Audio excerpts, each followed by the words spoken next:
حميد مجيد জবান খুলি اللهم بارك على محمد وعلى آل محمد كما باركت على إبراهيم وعلى آل إبراهيم إنك حميد مجيد नहीं दो जहां मिसाले मोहम्मद जमाले खुदा है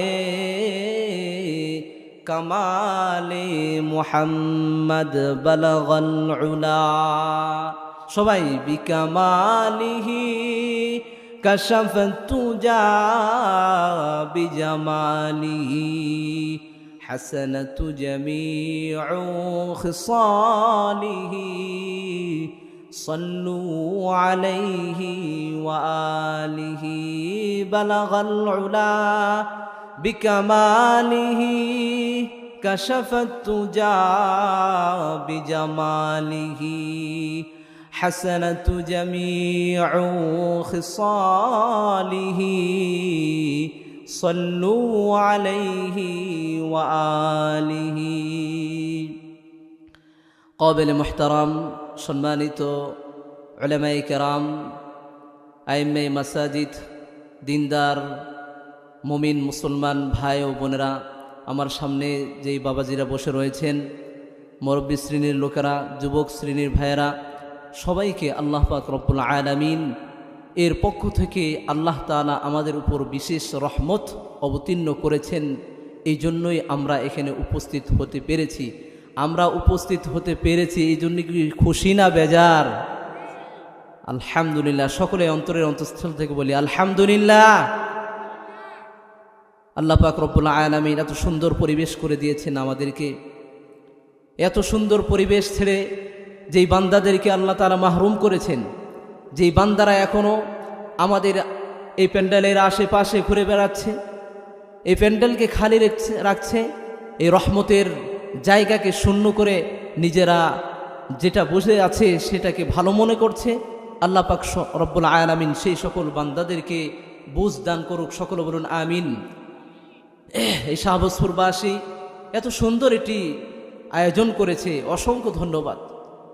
যে আয়োজন এই দিন দিন এই আয়োজনগুলো উঠে চলে যাচ্ছে, এখান থেকে লোক সংখ্যা কমে যাচ্ছে। আল্লাহর হাবিব সাল্লাল্লাহু আলাইহি সাল্লাম সহিহ মুসলিমের রাওয়ায়াতে বলেছেন, মাজতামা কওমুন ইয়াযকুরুনাল্লাহা ইল্লা হাফাতহুমুল মালায়েকা ওয়া নাযালাত আলাইহিমুস সাকিনাহ ওয়া গাশিয়াতহুমুর রাহমাহ ওয়া যাকারাহুমুল্লাহু ফীমান ইনদাহু। আল্লাহর হাবিব বলেন, যেই মজলিসে আমি আল্লাহ, আমি রসুল এবং ইসলাম দিন নিয়ে আলোচনা করা হয়, সেই মজলিসে আল্লাহ রব্বুল আলামিন 4টি রহমত অবতীর্ণ করেন। সকলে বলেন সুবহানাল্লাহ। আল্লাহর হাবিব বলেন, প্রথম নম্বর, ইল্লা গাশিয়াতহুমুল মালায়েকা। এই যে আল্লাহ রব্বুল আলামিনের অসংখ্য ফেরেশতা রয়েছে, যেই ফেরেশতাগুলো আপনি আমি গণনা করে শেষ করতে পারবো না। আল্লাহ তাআলার অসংখ্য ফেরেশতা কেমন? আল্লাহর হাবিব সাল্লাল্লাহু আলাইহি সাল্লাম অপর একটি riwayate বলেন যে বাইতুল মামুর নামে 7ম আসমানের উপরে একটি আল্লাহ তাআলা যে ফেরেশতা বানিয়েছে, এই ফেরেশতাদের জন্য একটি ইবাদতখানা রয়েছে। ওই ইবাদতখানায় বাইতুল মামুরে দিনে 70,000 ফেরেশতা একবার ইবাদত করতে প্রবেশ করে, আর দ্বিতীয়বার সেই ইবাদতখানা তারা আর চান্স পায় না। সুবহানাল্লাহ বলি। তাহলে এত অসংখ্য ফেরেশতা আল্লাহ রব্বুল আলামিন বানিয়েছেন। 70,000 ফেরেশতা একবার ঢুকছে, আর পরবর্তী জীবনে আর চান্স পাবে না। তাহলে আপনি হিসাব করুন, কত কোটি কোটি লক্ষ লক্ষ বিলিয়ন বিলিয়ন আল্লাহ রব্বুল আলামিন ফেরেশতা বানিয়েছেন। সেই ফেরেশতাদের দিয়ে আল্লাহ রব্বুল আলামিন এই যে ইল্লা হাফাতহুমুল মালায়েকা, এই বেষ্টন, এই মজলিসগুলো, দ্বীনি মজলিসগুলো, কোরআনের মজলিসগুলো, হাদিসের মজলিসগুলো আল্লাহ রব্বুল আলামিনের নির্দেশে, আল্লাহ তাআলার পক্ষে আদেশে তারা এই মজলিসগুলো বেষ্টন করে নিয়ে থাকেন। সুবহানাল্লাহ বলে আবার 1 নম্বর আল্লাহর হাবিব বলেছেন। এরপরে ওয়া নাযালাত আলাইহিমুস সাকিনাহ। আল্লাহর হাবিব বলেন, এই মজলিসে আল্লাহ রব্বুল আলামিন একটি প্রশান্ত আল্লাহ তাআলা দান করেন। সুবহানাল্লাহ বলি। যেই প্রশান্তর কারণে দেখবেন মসজিদে মাহফিলে বিভিন্ন কোরআন হাদিসের মজলিসে উলামায়ে কেরাম ইমাম সাহেব খতিব সাহেব কথা বলছে, কিন্তু আমরা অনেকে আমাদের একটা তন্দ্রা ভাব আসে, আমাদের একটা ঝিমুনি ভাব আসে। সেই ভাবের কারণে আমরা বুঝতে পারি যে আল্লাহ পাক রব্বুল আলামিন মনে করছেন বান্দাদের উপর একেবারে ডাইরেক্ট আল্লাহ তাআলা সেই সাকিনা অবতীর্ণ করছেন। সুবহানাল্লাহ বলা বলি।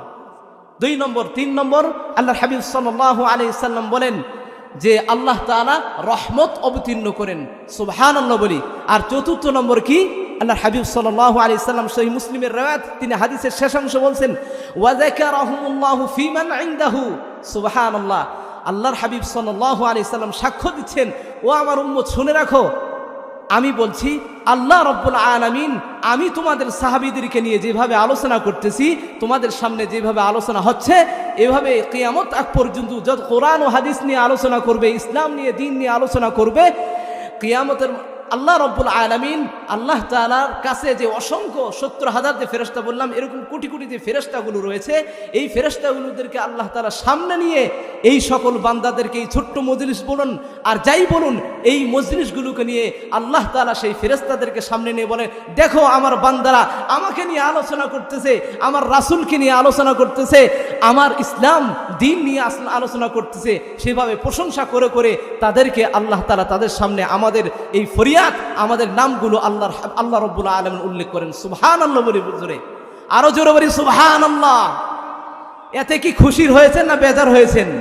4টি রহমত আমরা আল্লাহ রব্বুল আলামিনের, যদি আপনার আমার ঈমান থাকে, আপনার আমার বিশ্বাস থাকে, অবশ্যই আল্লাহ রব্বুল আলামিন এই মজলিস যতই ছোট হোক, আল্লাহ তাআলা আমাদেরকে সেই রহমত, সেই সাকিনা, সে আল্লাহ তাআলার কাছে স্মরণ আর ফেরেশতাদেরকে বেষ্টনী অবশ্যই দান করবেন। সকলে বলুন আমিন। আর এক হাদিসে আল্লাহর হাবিব সাল্লাল্লাহু আলাইহি সাল্লাম বলেন, ইদা মারারতুম ফি রিয়াদিল জান্নাহ, ও সাহাবীরা, এই যে মজলিসগুলো ছোট মনে করতেছো, এগুলোকে তোমরা তুচ্ছ মনে করতেছো, স্মরণ রেখো এই মজলিসের পাশ দিয়ে যখন তুমি হেঁটে যাবে, যখন তুমি চলাচল করবে, তখন তুমি তুমি সেখানে বসে যেও। কারণ কি? আল্লাহর হাবিব সাল্লাল্লাহু আলাইহি সাল্লামকে সাহাবে কেরাম জিজ্ঞাসা করলেন, মা রিয়াদুল জান্নাহ, এটা রিয়াদুল জান্নাহ, এটা জান্নাতের বাগিচা কিভাবে হয়? আমরা তো শুনেছি কিয়ামতের ময়দানে আল্লাহ তাআলা কিয়ামতের হিসাব নিকাশ হবে, এরপরে বান্দাদেরকে জান্নাত অথবা জাহান্নাম অবতীর্ণ করবেন, দান করবেন। কিন্তু এই দুনিয়াতে আমরা কিভাবে জান্নাত পাবো? সাহাবীরা অবাক হয়ে প্রশ্ন করলেন। রাসূলুল্লাহ সাল্লাল্লাহু আলাইহি সাল্লাম বললেন, হিলাকুয যিকর, ক্বালা হিলাকুয যিকর, এই যে জিকিরের হালকা, জিকিরের সমাবেশ, এই যে কোরআন হাদিসের হালকা, কোরআনের সমাবেশ, হাদিসের আলোচনা হচ্ছে, আমি আল্লাহকে নিয়ে, আমার গুনাহগুণ নিয়ে, আমার সিফাত নিয়ে আলোচনা হচ্ছে, আমি রাসূলকে নিয়ে আলোচনা হচ্ছে, এটাই হচ্ছে হিলাকুয যিকর, আর এটাই হচ্ছে জান্নাতের বাগিচা। জোরে জোরে বলি সুবহানাল্লাহ। আল্লাহ রব্বুল আলামিন এই অসংখ্য হাদিস মুবারকে আল্লাহর হাবিব সাল্লাল্লাহু আলাইহি সাল্লাম বলেছেন, কিন্তু আমরা এগুলো থেকে শূন্য, এগুলো আমরা জানি না, বুঝি না, এজন্য আমাদের আমলের জজবা হারিয়ে গেছে। আপনি আমি একটু চিন্তা করি, আপনার আমার এই দুনিয়াতে আপনি আমি সকলেই জানি, এই পৃথিবীতে যেই কোনো লাইনে যান, আপনি যেই লাইনেই যান, আপনি বলেন আমি ইঞ্জিনিয়ারিং লাইনে যাব, আপনি ডাক্তারি লাইনে যাবেন, আপনি শিক্ষকতা লাইনে যাবেন, আপনি গাড়ি চালকের লাইনে যাবেন, যেই কোনো কৃষি লাইনে যাবেন, যেই লাইনে যান আপনি, আপনার আমার এই পৃথিবীতে মানুষগুলোকে আল্লাহ তাআলা এমন বানিয়েছেন। আমি একটা গাড়ির উদাহরণ দেই, আমরা যে গাড়ি ইঞ্জিনের গাড়িগুলো ক্রয় করি, এগুলোর চার্জ দিতে হয় কি হয় না? দিতে হয়। অথবা ব্যাটারি চার্জ ফুরে যায়, অথবা কারেন্টের চার্জ দিতে হয়, অথবা তাকে তেল দিতে হয়। তেল চালিয়েও অনেক গাড়ি আমাদের আগে ছিল, এখন চার্জই বের হয়েছে গাড়ি। তো এই যে গাড়িগুলো চার্জ দিলেই আবার ফুল হয়ে যায়, তখন সেই গাড়িগুলো আবার সুন্দরভাবে সচল হয়ে যায়, চলতে থাকে। তাহলে দেখুন, একটি ইঞ্জিন তৈরি বা গাড়ি, যেই গাড়িকে মানুষ তৈরি করেছে, এই গাড়িকে যদি সুন্দরভাবে চালাতে হয়, তাহলে সেটাকে তেল দিতে হয়, চার্জ দিতে হয়, তার ম্যাথ উত্তীর্ণ হয়ে গেলে ম্যাথ বাড়িয়ে আবার তার ইঞ্জিন পরিষ্কার করতে হয়। তাহলে এখন বলুন তো, আল্লাহ রাব্বুল আলামিন এই 3.5 হাত বডি বানিয়েছেন, এই 3.5 হাত বডি বানিয়ে 60 বছর 70 বছর জিন্দেগি দান করেছেন। তাহলে আপনার আমার এই বডিতে, এটা তো একটা ইঞ্জিন, এই ইঞ্জিনে তেল দেওয়ার প্রয়োজন আছে কি নাই? অবশ্যই আছে, অবশ্যই তেল দিতে হবে। এটাই তেলের নাম হচ্ছে কি? ইমানের বাতি, ইমানের নূর। এটা কোরআন হাদিসের আলোচনা। আর ইনজিল কোনটা? কলব। যেই কলবটা নষ্ট হয়ে গেছে এই দুনিয়ার পচা দুনিয়ার কারণে, দুনিয়ার পরিবারের কারণে, সামাজিকের কারণে, এই বিভিন্ন ঝামেলার কারণে যেই অন্তরগুলো আমাদের নষ্ট হয়ে যায়। রাসূলুল্লাহ সাল্লাল্লাহু আলাইহি সাল্লাম সহিহ মুসলিমে এসেছে, সহিহ বুখারীতে এসেছে, হাদিসটি বর্ণনা করেছেন যে বান্দার অন্তর এটা কখনো নুকসান হয় আবার কখনো বৃদ্ধি হয়। সাহাবায়ে কেরাম জিজ্ঞাসা করলেন তাহলে আমরা কি করব? আল্লাহর হাবিব সাল্লাল্লাহু আলাইহি সাল্লামকে আল্লাহর হাবিব সাল্লাল্লাহু আলাইহি সাল্লাম জিজ্ঞাসা করলেন, তখন আল্লাহর হাবিব সাল্লাল্লাহু আলাইহি সাল্লাম জিকির করলেন যে ওয়ারাতিলিল কোরআন তারতিলা, তোমরা কোরআন তেলাওয়াত করো। সূরা আনফালে এর বিস্তারিত আলোচনা এসেছে। আমি শুধু এইটুকু বললাম এই কারণেই যে আমাদের ব্যাটারিতে চার্জ দিতে হবে। আমাদের ব্যাটারি আমাদের ঈমানকে মজবুত করার জন্য, আমার আমলকে মজবুত করার জন্য আমাদের এই কোরআনের আলোচনা শুনতে হবে, হাদিসের আলোচনা শুনতে হবে। এই জন্য আমি আবারও এই শাহাবজপুরবাসীকে আবারও আমি আমার অন্তরের অন্তঃস্থল থেকে আমি তাদেরকে শুভেচ্ছা জ্ঞাপন করছি। যারা এখনো মাহফিলে আসতে পারেন নাই, আমার মাইকের আওয়াজ যাচ্ছে যাদের কানে, আমি আশা রাখবো আপনারা এই সেই কোরআনের ভাগীদার হওয়ার জন্য, সেই 4টি রহমতের ভাগীদার হওয়ার জন্য অবশ্যই মাহফিলে অংশগ্রহণ করবেন। আল্লাহ রাব্বুল আলামিন সকলকেই কবুল করুন, সকলে বলুন আমিন।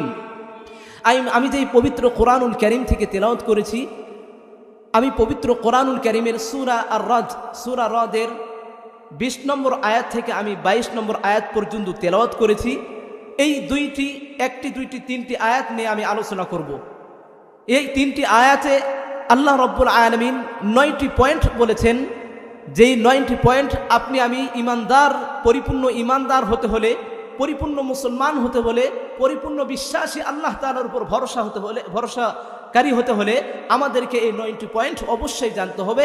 তাহলে আপনি আমি একজন পরিপূর্ণ ইমানদার হতে পারবো। আল্লাহ রাব্বুল আলামিন, আমি আলোচনায় শুরু করছি, আলোচনায় ঢুকে যাচ্ছি।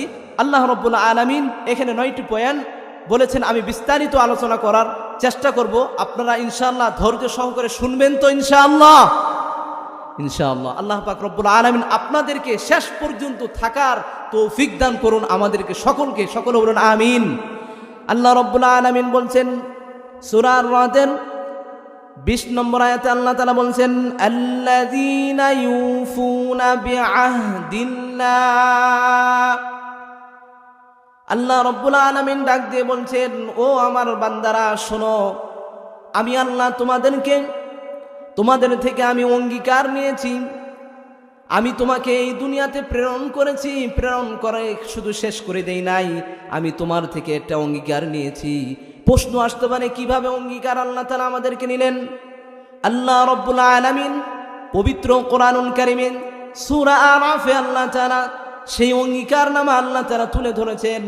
আল্লাহ রাব্বুল আলামিন বলছেন وَإِذْ أَخَذَ رَبُّكَ مِنْ بَنِي آدَمَ مِنْ ظُهُورِهِمْ وَذُرِّيَّتَهُمْ وَأَشْهَدَهُمْ عَلَى أَنفُسِهِمْ أَلَسْتُ بِرَبِّكُمْ قَالُوا بَلَى شَهِدْنَا أَنْ تَقُولُوا يَوْمَ الْقِيَامَةِ إِنَّا كُنَّا عن هذا غافلين। সকলে বলি আল্লাহু আকবার।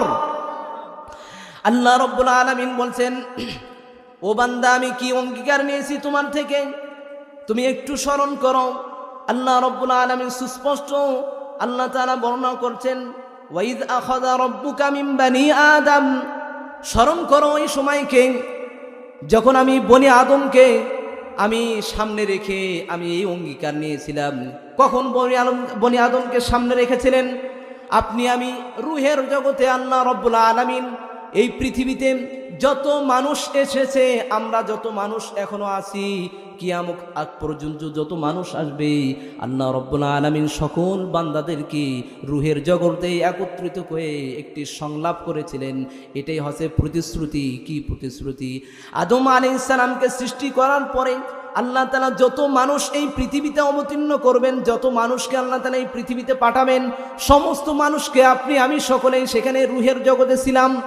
এই রুহের জগতে থেকে আল্লাহ তাআলা আমাদের থেকে অঙ্গীকার নিয়েছে। আল্লাহ তাআলা সেটাই বলছেন, স্মরণ করো এই সময়কে। ওয়াইদ আখাযা রাব্বুকা মিন বানি আদম মিন যুহুরিহিম যুররিয়াতাহুম।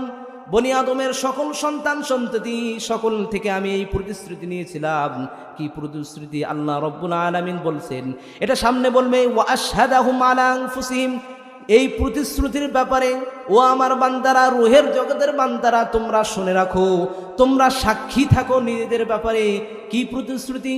আল্লাহ রাব্বুল আলামিন বললেন, আলাস্তু বিরাব্বিকুম, ও আমার বান্দারা, আমি কি তোমাদের রব নই? আমরা কি আল্লাহ তাআলার বান্দা নাকি বান্দা না? সকলে বলুন, বান্দা না আমরা আল্লাহ তাআলা? আল্লাহ তাআলা আমাদেরকে জিজ্ঞাসা করেছেন, আলাস্তু বিরাব্বিকুম, ও বান্দা, আমি কি তোমার রব নয়? আমরা সকলেই সেদিন এক বাক্যে বলে দিয়েছিলাম, ক্বালু বালা। আমরা সেদিন বলে দিয়েছিলাম, অবশ্যই আল্লাহ আপনি আমাদের স্রষ্টা, আপনি আমাদের রব। আমরা এই সাক্ষ্য দিয়েছিলাম, কিন্তু আমি একটু চিন্তা করি, এই সাক্ষ্য দিয়ে কি আল্লাহ তাআলা ক্ষান্ত হয়ে গিয়েছেন? আল্লাহ তাআলা বলছেন, শাহিদিনা, এই যে বান্দা তুমি সাক্ষ্য দিলে, আমি আল্লাহ নিজেও সাক্ষী হয়ে গেলাম। কারণ তুমি আন তাকুলু ইয়াউমাল কিয়ামাতি ইন্না কুন্না আন হাযা গাফিলিন, এই যে তোমাকে আমি 60 বছরের 70 বছরের জিন্দেগি দান করলাম, এই জিন্দেগিতে তোমাকে আমি পরীক্ষার হলের মতো এই জিন্দেগিকে ছেড়ে দিয়েছি, তোমার যা ইচ্ছা তাই তুমি করতে পারবে। কিন্তু এই জামানা শেষ করে আমি যখন কিয়ামতের ময়দানে আবার তোমাকে, আজকের নয় আবার তোমাকে যখন একত্রিত করব, সেদিন আমি আল্লাহ এর কাছে যেন বলতে না পারো যে আপনি তো আমাদেরকে এই কথা জানান নাই যে আপনি আমাদের স্রষ্টা। এই কথাই আল্লাহ তাআলা বলছেন যে ইন্না আন তাকুলু ইয়াউমাল কিয়ামাতি, হে বান্দা, তুমি যেন কিয়ামতের ময়দানে বলতে না পারো, ইন্না কুন্না আন হাযা গাফিলিন, আপনি যে এই সংবাদ আমাদেরকে দিয়েছেন, কোন সংবাদ? আল্লাহ তাআলা যে আমাদের রব, এই সংবাদ আল্লাহ তাআলা দিয়েছেন, এই সংবাদ আমি আল্লাহ দিলাম, তুমি যেন এই কথা কিয়ামতের ময়দানে না বলতে পারো, যখন আমি হিসাব নিকাশ নিব যে আপনি তো আমাদেরকে বলেন নাই আপনি আমাদের রব।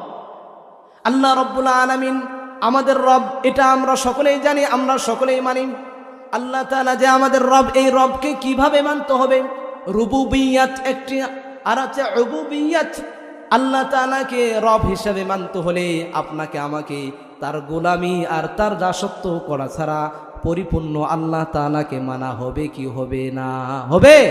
হবে না। কারণ কি? দেখুন, আপনার আমার কাছে যদি একটি কৃষক অথবা একটি দিনমজুর, সে তাকে যদি আমি কাজে নেই 8টা থেকে 4টা পর্যন্ত, সে যদি কাজ ঠিক মতো না করে, তাহলে আমরা তার পরিপূর্ণ প্রাপ্য দেই না, তার সঙ্গে আমরা জেরা টানি, তাকে আমরা কথা বলি, তুমি তো ঠিক মতো কাজ করো নাই, তার দিন মজুরি ঠিক মতো দেওয়া হয় না। তা আল্লাহ রাব্বুল আলামিন এই যে সুন্দর একটি দুনিয়া দিলেন, আমাদের সুন্দর একটি জীবন দিলেন, আমাদের কি জিজ্ঞাসা করবে না? আমাদেরকে জিজ্ঞাসা অবশ্যই করবে আল্লাহ তাআলা। এই কথাটাই আল্লাহ তাআলা বললেন। তাহলে আল্লাহ তাআলার ইবাদত কিভাবে হবে? আল্লাহ রাব্বুল আলামিন সূরা তাহা, পবিত্র কোরআনুল কারীমের 16 নম্বর পারায় সূরা তাহা আল্লাহ তাআলা বলছেন, ইন্নানি আনাল্লাহ লা ইলাহা ইল্লা আনা ফা'বুদুনি। আল্লাহ রাব্বুল আলামিন বললেন, ইন্নানি আনাল্লাহ, আমি আল্লাহ যে তোমার রব। এই শুধু এই কথা বললেই হবে? ইন্নানি আনাল্লাহ, এই কথা বলার পরে আমি আরেকটা কথা যুগে দিয়েছি, সেই কথা হচ্ছে কি, লা ইলাহা ইল্লাল্লাহ, আমি আল্লাহ ছাড়া কোনো ইলাহা নাই, ওয়া আনা ফা'বুদুনি, আর তুমি আমারই ইবাদত করতে হবে। আল্লাহ তাআলার ইবাদত করতে হবে কি হবে না? আওয়াজ তুলুন। অবশ্যই আল্লাহ তাআলার ইবাদত করতে হবে। তাহলে আমি যদি এখন প্রশ্ন করি, আমাদের সমাজে অনেকেই রয়েছেন যারা দোকানদার, তারা সকালে দোকান খোলেন, দোকান খোলার পরে যদি কোনো বান্দা তার পকেটে পয়সা না থাকে, কোনো ভাইয়ের আমার দোকানে সে আসছে, আসার পরে বলে, ভাই আমার অমুক জিনিসটি প্রয়োজন পড়েছে, একটু কি বাকি দেওয়া যাবে? কিন্তু এই কথা যখন বলা হয় তখন সে বলে, আরে আল্লাহ বিল্লাহর নাম নাই, তোমাকে আমি কিভাবে বাকি দিব? এই কথা বলে কি বলে না? বলে। কারণ কি? ওই যে আল্লাহ তাআলার ইবাদত পরিপূর্ণ হয় নাই। কারণ বান্দা যখন গেছে, বান্দাকে আল্লাহ তাআলার উপর ভরসা করতে হতো, আমার বাকি হোক নগদ হোক বেচা কিনা তো করতে হবে। কারণ আল্লাহ রাব্বুল আলামিনের উপর যদি ভরসা হয় তাহলে তার পরিপূর্ণ ইবাদত হয়ে যাবে। এই জন্য আল্লাহ তাআলার ইবাদত পরিপূর্ণ করতে হলে আল্লাহ তাআলার উপরে ভরসা করতে হবে। তাহলে আল্লাহ তাআলা আমাদের থেকে স্বীকারোক্তি নিলেন যে আমি হচ্ছি তোমাদের রব। আর এই রবকে কিভাবে মানতে হবে? ওয়া আনা ফা'বুদুনি, আমার ইবাদত করো। আমার ইবাদতে আল্লাহ রাব্বুল আলামিন বিস্তারিত আলোচনা করেছেন যে আকিমিস সালাতা লিযিকরি, মনে রেখো আমার ইবাদতে শুরু হবে কি দিয়ে, ওয়া আকিমিস সালাহ, নামাজ কায়েম করে, আর আমার স্মরণ সব সময় হতে হবে। এই যে দোকানের আমি মিসাল দিলাম, উদাহরণ দিলাম, ওইটা হচ্ছে আল্লাহ তাআলার স্মরণ। আল্লাহ তাআলার স্মরণ কিভাবে? আপনি আল্লাহ তাআলার উপর ভরসা করলে আপনার আল্লাহ তাআলার উপর পরিপূর্ণ ভরসা হবে, এটাই হবে আল্লাহ তাআলার পরিপূর্ণ ইবাদত। সামনে যাই, তাহলে দেখুন আল্লাহ তাআলার ইবাদত অবশ্যই করতে হবে। আল্লাহ তাআলা নিজেই অর্ডার করেছেন। তাহলে আল্লাহ তাআলার উপর একদিকে তার ইবাদত, আরেকদিকে তার উপর ভরসা পরিপূর্ণ যদি আপনি না করতে পারি, আমি, তাহলে আল্লাহ তাআলাকে যে স্বীকারোক্তি দিয়েছি সেই স্বীকারোক্তি আমাদের পরিপূর্ণ কায়েম থাকবে না। এই জন্য আল্লাহ রাব্বুল আলামিন আল্লাহ তাআলা সূরা তাওবার লাস্টে বলেন, হাসবিয়াল্লাহু লা ইলাহা ইল্লা হুয়া আলাইহি তাওয়াক্কালতু ওয়া হুয়া রব্বুল আরশিল আযীম। সকলে বলি সুবহানাল্লাহ। আল্লাহ তাআলা সেখানে বলছেন, বান্দা তুমি আমার উপর কেমন ভরসা করবে? আল্লাহ তাআলা বলে দিচ্ছেন হাসবি আল্লাহ। তোমাকে বান্দা এমন ভাবে আমার উপর ভরসা করতে হবে, তোমাকে আমি আল্লাহকেই তোমাকে যথেষ্ট মনে করতে হবে। কিন্তু আজকে আমি দেখুন আমাদের সমাজের লোকেরা আমরা কি পরিপূর্ণ আল্লাহ তাআলাকে যথেষ্ট মনে করি? পরিপূর্ণ যথেষ্ট মনে করি না। আমাদের কাজ কামে এটা প্রকাশ পায় না। যদি আজকে আমার স্ত্রীর সমস্যা হয়, আমার পরিবারের সন্তানের কোনো সমস্যা হয়, প্রথমে আমি ডাক্তারের কাছে যাই, কিন্তু আমি আল্লাহ তাআলার উপর ভরসা করে একটু কোরআন ও হাদিসের তাবিজ তাকে আমি দেই না, একটু ধৈর্য ধরি না করে আমি সোজাই ডাক্তারের উপর ভরসা করি। কথা ঠিক না বে ঠিক? জনে বলুন কথা ঠিক না বে ঠিক? তাহলে যথেষ্ট কোথায় থেকে হলো? আমাদের আল্লাহ তাআলার উপর ভরসা কিভাবে হলো? এখানে আল্লাহ তাআলা বলছে হাসবি আল্লাহ, আমি আল্লাহই যথেষ্ট হয়ে যাব।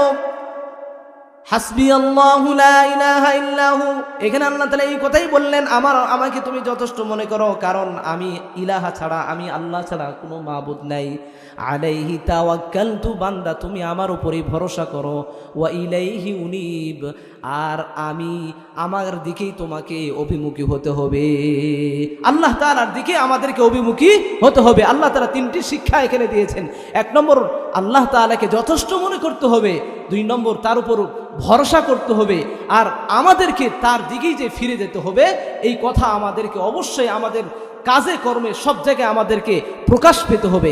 1 নম্বর তাহলে আমি গেলাম, আল্লাহ তাআলা এখানে 1 নম্বর প্রতিশ্রুতি নিয়েছিলেন সমস্ত মানুষকে সংলাপ করে। রুহের জগতে 1 নম্বর প্রতিশ্রুতি নিয়েছিলেন এটাই যে আমি আল্লাহ ছাড়া কোনো ইলাহা নাই, আমি তোমার রব। এটা 1 নম্বর। পরে এই আয়াতের 2 নম্বর, আল্লাহ রাব্বুল আলামিন সেই রুহের জগতে উলামায়ে কেরাম, সমস্ত উলামায়ে কেরামদেরকে আল্লাহ তাআলা রুহের জগতে সমস্ত আম্বিয়ায়ে কেরাম, যত নবী এই জগতে হযরত আদম আলাইহিস সালাম থেকে নিয়ে হযরতে মুহাম্মদ মুস্তাফা সকলে বলি সাল্লাল্লাহু আলাইহি সাল্লাম পর্যন্ত যত নবী এসেছে, সকল নবীকে আল্লাহ তাআলা সামনে রেখে এই প্রশ্নটি করেছিলেন আল্লাহ রাব্বুল আলামিন। সেটা আলে ইমরানের 81 নম্বর আয়াতে বলেন, وَإِذْ أَخَذَ اللَّهُ مِيثَاقَ النَّبِيِّينَ لَمَا آتَيْتُكُم مِّن كِتَابٍ وَحِكْمَةٍ ثُمَّ جَاءَكُمْ رَسُولٌ مُصَدِّقٌ لِّمَا مَعَكُمْ لَتُؤْمِنُنَّ بِهِ وَلَتَنصُرُنَّهُ قال أأقررتم وأخذتم على ذلكم يسري قالوا أقررنا قال فاشهدوا وأنا معكم من الشاهدين। সকলে বলি সুবহানাল্লাহ। আপনারা কি বিরক্ত বোধ করতেছেন?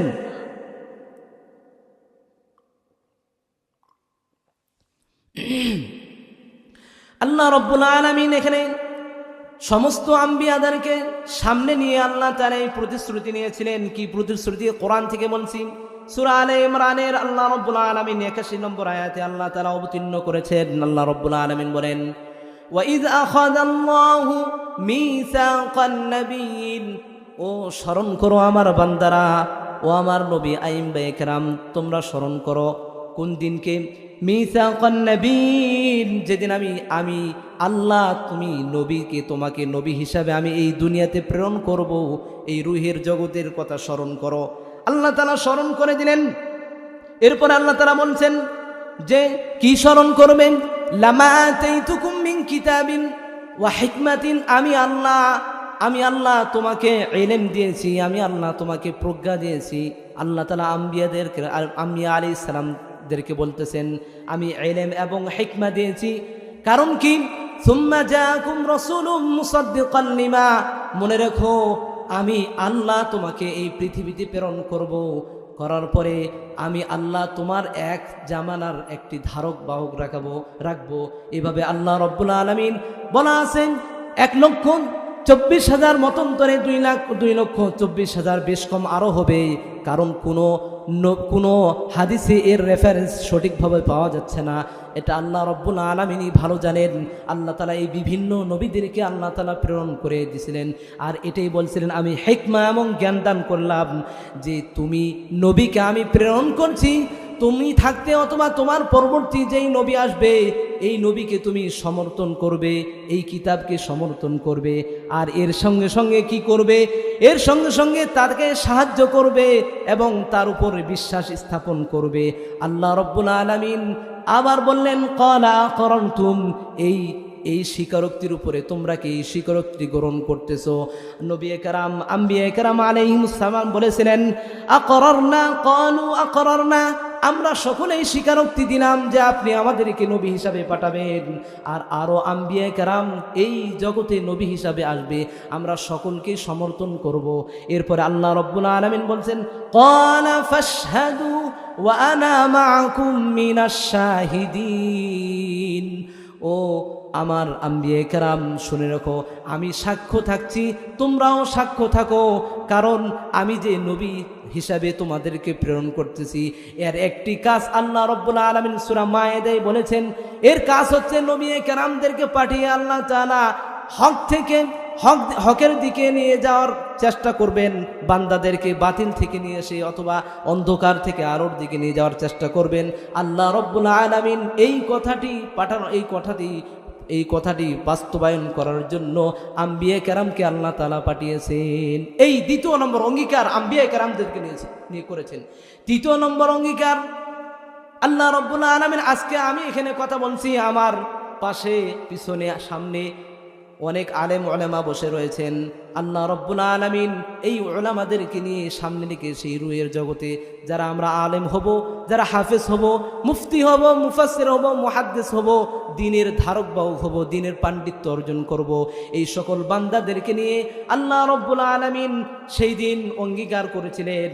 এই তৃতীয় নম্বর অঙ্গীকার আল্লাহ রব্বুল আলামিন সূরা আলে ইমরানের 187 নম্বর আয়াতে আল্লাহ তাআলা বলছেন, আল্লাহ রাব্বুল আলামিন বলছেন ওয়াইযা আখাযাল্লাহু মিসাকাল্লাযীনা উতুল কিতাবা লাতুবাইয়িনুন্নাহু লিন-নাসি ওয়া লা তাকতুমুনাহু ফানাবাযূহু ওয়ারা'a যুহুরিহিম ওয়াশতারাউ বিহি সামানান qalīলা ফাবিসা মা ইয়াশতারুন। সকলে জোরে বলুন আল্লাহু আকবার, আরো জোরে বলুন আল্লাহু আকবার। আল্লাহ রাব্বুল আলামিন অঙ্গীকার করছেন সমস্ত উলামায়ে কেরামদেরকে নিয়ে, সমস্ত ফকিদেরকে নিয়ে, সমস্ত দ্বীনের ধারক বাহকদেরকে নিয়ে কি অঙ্গীকার, একটু কান লাগিয়ে শুনুন, একটু মনোযোগ দিন।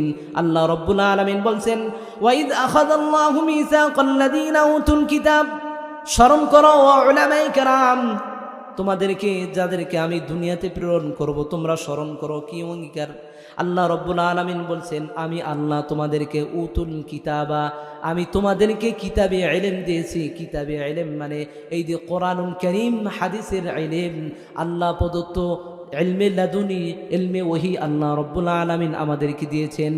এরপরে বলেন এই যে আমি ইলম দিলাম, এই যে আমি জ্ঞান দান করলাম তোমাকে, ও উলামায়ে কেরাম শোনো, লাতুবাইয়িনুন্নাহু লিন-নাস, মনে করিও যে আমি ইলম দিয়ে ক্ষান্ত হন নাই, আমি আরেকটি নির্দেশ দিলাম, এই নির্দেশ যে লাতুবাইয়িনুন্নাহু লিন্নাস, আমি তোমাকে আলেম, এক গোত্রের আলেম বানাবো, এক গ্রামের আলেম বানাবো, এক মহল্লার আলেম বানাবো, এক মহল্লার হাফেজ বানাবো। কিন্তু এই দায়িত্ব তোমার উপর অর্পণ করছি যে হাজারো মানুষকে আমি আলেম হাফেজ বানাবো না, ফকি মুফাসসির বানাবো না। কিন্তু ওই সকল বান্দারা আমাকে ভুলে যাবে, আমাকে বাদ দিয়ে তারা কেউ অগ্নি পূজারি করবে, কেউ মূর্তির পূজা করবে, কেউ মাছের পূজা করবে, কেউ গাছের পূজা করবে, কেউ কোনো স্বয়ং মানুষের পূজা করবে, কেউ নেতার পূজা করবে, কেউ রাষ্ট্রের সেই নেতৃত্বের পূজা করবে। এভাবে বিভিন্ন পূজা করবে, বিভিন্ন তারা উপাসনা করবে, আমার ইবাদত থেকে তারা খালি হয়ে যাবে। তাদেরকে তোমরা কি করবে? লাতুবাইয়িনুন্নাহু লিন্নাস, পরিপূর্ণভাবে আমি যে জ্ঞান দিছি তাদেরকে সুস্পষ্টভাবে বর্ণনা করে দিবে। আল্লাহ রাব্বুল আলামিন এই অঙ্গীকার নিয়েছিলেন উলামায়ে কেরাম থেকে, লাতুবাইয়িনুন্নাহু লিন্নাস, সুস্পষ্ট বর্ণনা করবে, হককে হক বলবে, মিথ্যাকে মিথ্যা বলবে, সত্যকে সত্য বলবে। এমনকি যেখানে সঠিকটা বললে তুমি সবচেয়ে সঠিক কাজ করবে, তোমাকে সেটাই বলতে হবে, এটার মধ্যে কোনো লুকোচুরি করা যাবে না। মানুষের ভয়ে, রাষ্ট্রের ভয়ে, কোনো নেতার ভয়ে, কোনো ক্রেতার ভয়ে, কোনো শাসকের ভয়ে, কোনো প্রভাবশালী ব্যক্তির ভয়ে কখনো তুমি ইলম স্পষ্ট করার থেকে তুমি এখান থেকে মুখ ফিরে নিবে না। কারণ কি, আল্লাহ রাব্বুল আলামিন বললেন ওয়ালা তাকতুমুনাহু, তোমরা কখনো গোপন করবে না, ইলম কখনো গোপন করবে না। কারণ কি, আল্লাহ রাব্বুল আলামিন বললেন, আল্লাহ তাআলা সতর্ক করেছেন, ফানাবাযুহু ওয়ারাআ যুহুরিহিম, মনে রেখো বান্দারা, তোমার পূর্বে আমি অনেক বান্দাদেরকে ইলম দান করেছিলাম, কিন্তু তারা এই ইলমগুলো তারা পিছনের দিকে ছুঁড়ে মেরেছে, আমার এই হুকুমগুলো তারা মানে নাই, তাদেরকে ইলম এবং প্রজ্ঞা দিয়েছিলাম। আল্লাহ তাআলা সতর্ক করে বললেন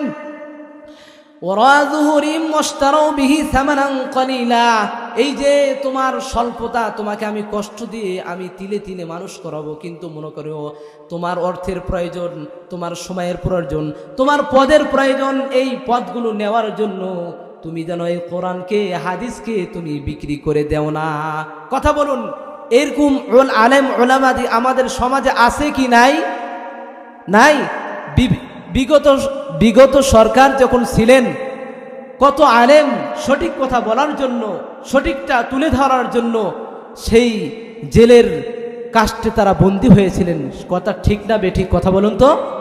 কিন্তু হাজারো আলেম এমন ছিল, তারা এই সঠিক কথা থেকে তারা গোপন ছিল, কিন্তু আল্লাহ রাব্বুল আলামিন বলে দিচ্ছেন ওয়ালা তাকতুমুনাহু, তুমি কখনোই গোপন করবে না। 1 নম্বর, 2 নম্বর, ওয়াশতারাউ বিহি সামানান কলিলা, স্বল্প মূল্যে একটা চাকরি হবে, একটি তোমার পদের উন্নতি হবে, অথবা তোমাকে কিছু টাকা তোমাকে দিবে, এই দেখে তুমি আমার এই ইলমকে, যেই তোমাকে আমি ইলম দান করেছি, এই ইলম কখনো তুমি গোপন করবে না, কখনো তুমি এটাকে স্পষ্ট করা ছাড়া অস্পষ্ট রাখবে না। আল্লাহ তাআলা এই অর্ডার দিয়েছেন। আপনারা ক্ষান্ত হয়ে যাচ্ছেন মনে হয়। আল্লাহ রাব্বুল আলামিন এই আয়াতে 3টি অঙ্গীকার নিয়েছিলেন। আমি 3টি অঙ্গীকারের কথা বললাম, কারণ কি, পোস্টারে রাখা হয়েছে তাফসিরুল কোরআন মাহফিল। যদি একটা আয়াতকে বিভিন্নভাবে ব্যাখ্যা না করি, তাহলে তো এটা তাফসির হলো না। আর আমি যে নাই বলি, তার আমি তো একটা গোপনকারের মধ্যে চলে গেলাম। এই জন্য আপনারা কি অধৈর্য হয়ে যাচ্ছেন নাকি? একটু ধৈর্য ধরে শুনুন, ইনশাআল্লাহ আল্লাহ রাব্বুল আলামিন আমাদেরকে অবশ্যই রহমত দান করবেন। শুনাইছি না হাদিস সেই? ইনশাআল্লাহ। সকল বলেন ইনশাআল্লাহ। আসুন মুসলমান ভাইয়েরা আমার, 2 নম্বর পয়েন্ট, আল্লাহ তাআলা সূরা আর-রাদের 20 নম্বর আয়াতের এই 2য় অংশ, 2য় পাঠে আল্লাহ রাব্বুল আলামিন বলছেন ওয়ালা ইয়ানকুদুনাল মিসাক। 1ম নম্বর আয়াতে আল্লাহ রাব্বুল আলামিন বললেন, আমি অঙ্গীকার নিয়েছিলাম, আর এই অঙ্গীকারগুলো পূরণ করার জন্য 3টি শ্রেণী ভাগ করেছিলেন, আর এই 3টি শ্রেণীকে সামনে নিয়ে সংলাপ করেছিলেন, বিস্তারিত আলোচনা হয়েছে। এখন আল্লাহ রাব্বুল আলামিন বলছেন যে আমি আল্লাহর সঙ্গে প্রতিশ্রুতি ভঙ্গ করবে না। কিভাবে প্রতিশ্রুতি ভঙ্গ হয়? আল্লাহ রাব্বুল আলামিন, আল্লাহর হাবিব সাল্লাল্লাহু আলাইহি সাল্লাম হাদিসের মাঝে বলেছিলেন, সর্বপ্রথম মনে রাখতে হবে আমি বয়ান করতেছি কিন্তু 9টি পয়েন্ট নিয়ে। ইমানকে পরিপূর্ণ করার জন্য 9টি পয়েন্ট জরুরি। তো 1টি নম্বর পয়েন্ট গেল, সে অঙ্গীকার পূরণ করলে আপনি আমি পরিপূর্ণ ইমানদার হতে পারবো। দ্বিতীয় নম্বর পয়েন্ট, যে প্রতিশ্রুতি ভঙ্গ করা যাবে না, অঙ্গীকার ভঙ্গ করা যাবে না। আল্লাহর হাবিব সাল্লাল্লাহু আলাইহি সাল্লাম হাদিসে মুবারকে বলেন, আল্লাহর হাবিব সাল্লাল্লাহু আলাইহি সাল্লাম বলেন, আয়াতুল মুনাফিকি সালাসাতুন ইযা হাদ্দাসা কাযাবা ওয়া ইযা ওয়া'আদা আখলাফা ওয়া ইযা তুমিনা খানা। আল্লাহর হাবিব বলেন, ও আমার উম্মতেরা শোনো, ও আমার সাহাবীরা শোনো, এই যে আল্লাহ রাব্বুল আলামিন তোমাদেরকে প্রতিশ্রুতি দিয়েছে। কিভাবে প্রতিশ্রুতি দিয়েছে? আল্লাহ তাআলা তোমাদেরকে একটা জীবন দিয়েছে। আপনি যেই লাইনে যান, জীবনের কথা বলেন, হায়াতেরও কথা বলেন, আল্লাহ তাআলা আমাদের সন্তান দিয়ে, আল্লাহ তাআলা আমাদের পরিবার দিয়ে, আমাদের ধন দিয়ে, সম্পদ দিয়ে, ইলম দিয়ে, সমস্ত কিছু দিয়ে আল্লাহ তাআলা আমাদেরকে একটি আমানত দিয়েছেন। এই আমানতের জন্য খিয়ানত না হয়, এই জন্য আল্লাহর হাবিব সাল্লাল্লাহু আলাইহি সাল্লাম সতর্ক করছেন, ও বান্দা, তুমি যদি পরিপূর্ণ ঈমানদার হতে চাও, তাহলে যখনই তুমি কথা বলবে, ইযা হাদ্দাসা কাযাবা, যখন তুমি কথা বলবে তখন মিথ্যা বলবে না। আর যদি মিথ্যা বলো তাহলে তুমি অঙ্গীকার ভঙ্গ করলে। আর অঙ্গীকার ভঙ্গ করার খাসলত হচ্ছে এক নম্বর, কার কথা বলতে পারবেন আপনারা? এক নম্বর খাসলত হচ্ছে মুনাফিক। এই মুনাফিক যারা, তারাই এই প্রতিশ্রুতিগুলো, অঙ্গীকারগুলো ভঙ্গ করে। আল্লাহর হাবিব এটাই বললেন যে হাদ্দাসা কাযাবা, মুমিন যদি পরিপূর্ণ হয় কোনো ব্যক্তি, কোনো বান্দা, তাহলে সে কখনো অঙ্গীকার প্রতিশ্রুতি ভঙ্গ করতে পারবে না। আর যদি ভঙ্গ করে তাহলে মুনাফিক ভঙ্গ করবে, সেই ব্যক্তি হবে মুনাফিক। প্রথম নম্বর পয়েন্ট। দ্বিতীয় নম্বর, যখন মুনাফিক যখন ওয়াদা করে আখলাফা, তখন সেই ওয়াদার খিলাফ করে। বলা হয় যে আমি ওই সময়ে ওই বিষয়টি তোমাকে দিব, ওই কথাটি ওই সময় বলবো, ওই মালটি ওই সময় দিব, কিন্তু মুনাফিক কি করে? সেই ওয়াদা প্রতিশ্রুতি ঠিক রাখে না, সে তার ওয়াদার খিলাফ করে ফেলে। আল্লাহর হাবিব বলেন, যেই ওয়াদা খিলাফ করে সেই হচ্ছে মুনাফিক। 3 নম্বর, আল্লাহর হাবিব বলেন, ওয়াইদা তুমিনা খানা, তোমার কাছে কোনো একটি কথার আমানত রাখা হয়েছে। আপনি আমি চলাফেরা করতে হলে, এই জীবনে চলাফেরা করতে হলে অনেক পরিস্থিতি সামনে আসে। আপনার বন্ধুকে আপনি বললেন, বন্ধু এই কথাটি আপনি কাউকে বলিস না, বন্ধু এই কথাটি তুই কাউকে বলিস না, তোকে আমানত এই কথাটা দিলাম। এভাবে কথা বন্ধুরা বলে কি বলে না? বলে। এভাবে অথবা পিতা সন্তানকে বলে, বাবা হিসাবে পুত্র এমন একটি কথা বললাম, আমার পূর্বে ঘটেছে, তুমি আর কাউকে শোনাবে না, এই কথার প্রতিশ্রুতি তুমি রক্ষা করবে। এভাবে আমরা বলে থাকি। 1 নম্বর, এটা কথার আমানত। 2 নম্বর, কিভাবে আমানত হয়, কোনো সম্পদের আমানত কিভাবে? আপনি 10,000 টাকা আপনি কাউকে দিয়েছেন, আমি এই যে আজকে দিলাম বৃহস্পতিবার, সামনে বৃহস্পতিবারে তোমাকে দিয়ে দিব, কিন্তু আপনি আপনার টাকার দেওয়ারও খবর নাই। আপনার কথা যে বলেছিলেন সেটা আপনি খেয়ানত করলেন, এই মাল যে আপনার দেওয়ার কথা ছিল এটা আপনি খেয়ানত করলেন। 2 নম্বর, সম্পদের এখানে অঙ্গীকার খিলাফ হলো। এভাবে বিভিন্নভাবে আমাদের অঙ্গীকারের খিলাফ হয়ে যায়। আমরা অঙ্গীকার খিলাফ করে থাকি, কথার মূল্য দেই না। আল্লাহর হাবিব বলেন, এই কাজগুলো যারাই করবে তারা পরিপূর্ণ ইমানদার হতে পারবে না, তারাই হচ্ছে মুনাফিক। আর এই মুনাফিকের জায়গা কোথায়? সকলে বলুন, মুনাফিকদের জায়গাও তো কোথায়? জাহান্নামে। আল্লাহর হাবিব আরো বলেন, সহিহ মুসলিমের রাওয়ায়াত, আল্লাহর হাবিব বলেন, ওয়াইদা খাসামা ফাজারা, যখন মুনাফিক কোনো ঝগড়াতে লিপ্ত হয়ে যায়, কোনো বাকবিতণ্ডায় লিপ্ত হয়ে যায়, তর্কে লিপ্ত হয়ে যায়, তখন সে হাতাহাতি করে, যখন সে গালাগালি করে, যখন সে মারামারি করে, কারণ সে তো ঠিক রাখতে পারে না। এটা হচ্ছে মুনাফিকের খাসলত। আল্লাহর হাবিব বলেন, ও আমার উম্মত শুনে রাখিও, এই যে মুনাফিক এই কাজগুলো করছে, এই কাজগুলো করার পরও মুনাফিক নামাজ কায়েম করবে, এই দিকে স্মরণ করুন। মুনাফিক এই কাজগুলো করার পরে নামাজ কায়েম করবে, হজ করবে, যাকাত দিবে। আল্লাহর হাবিব এটাই বলছেন, ওয়া ইন সামা সাল্লা ওয়া জাআমা আন্নাহু মুসলিমুন, সে কিন্তু মুসলমান দাবি করবে, সে নামাজ কায়েম করবে, হজ করবে, যাকাত দিবে, অনেক ভালো ভালো কাজ করবে, কিন্তু এই গুণগুলো তার কাছে যদি না থাকে, আল্লাহর হাবিব বলছেন সে পরিপূর্ণ মুনাফিক। সে যদি নিজেও মুসলিম দাবি করে। আমাদের সমাজে এরকম আছে কি নাই কথা বলুন তো? অহরহ আছে, অহরহ। আমি যদি আমার নিজেকে খেয়াল করি, আমিও নিজেও পার পাবো না। এই জন্য এই কথাগুলো শোনানো, বলানো, বুঝানো। আল্লাহর হাবিব এটাই বললেন, যে সে নামাজ পড়বে, রোজা রাখবে, হজ করবে, যাকাত দিবে, কিন্তু এইগুলো যে করে বেড়ায় এগুলোর কোনো টের নাই তার, এগুলোর কোনো তার সে ভ্রুক্ষেপই করে না। আল্লাহর হাবিব বলে গিয়েছেন, সতর্ক করে গেছেন। এজন্য আল্লাহর হাবিব বলেন, সতর্ক থাকিও বান্দা, সতর্ক থেকেও আমার উম্মত, যে যদি তুমি মুনাফিক বনে যাও, মুনাফিক যদি হয়ে যাও, তাহলে তোমার ঠিকানা হবে আল্লাহ রাব্বুল আলামিন বলেছেন পবিত্র কোরআনুল কারীমে, ইন্নাল মুনাফিকিনা ফিদ-দারকিল আসফালি মিনান নার, যে মুনাফিকের স্থান হচ্ছে জাহান্নামের সর্বস্তরে। সকল বলি নাউযুবিল্লাহ। আর যদি আপনি আমি এই খাসলতগুলোকে এগুলোকে সরিয়ে দিয়ে আমরা যদি এগুলো থেকে বেরিয়ে আসি, তাহলে আপনি আমি ঈমানদার হয়ে যাব। সকল বলি সুবহানাল্লাহ। আল্লাহর হাবিব